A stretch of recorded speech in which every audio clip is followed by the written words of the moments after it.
caminadita nomás. Sí, pues. Ese man está recién peinado. Mira el segundo como ya se coge la mano en la cintura, asegura su pistolita. Dice, ¿qué pasa? ¿Dónde va? No tiene camarógrafo de deportes tampoco. Tiene el arma en la mano, mira, no suelta.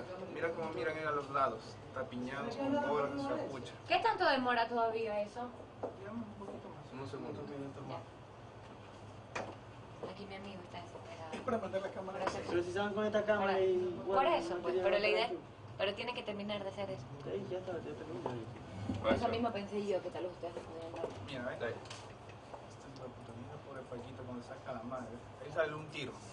Mira cómo le apuntan, le apuntan la cabeza, le Paco. Pero no le disparan antes. No, sí disparan y no sale la bala, la ¿Qué suerte. quiere? Ah, ¿Qué quiere? No tiró la. La alimentadora tírale la maga pensando que es Antes rebote que la acabo de pistola. salir esta. Ahí corre, ve. ¿Viste? Ah. Bueno, puta que le eso digo. Le sumó la la oreja. ¿Quién está imprimiendo? Mira, son tres. Y viste que el mismo policía va primerito corriendo. De ahí salen los otros compañeros.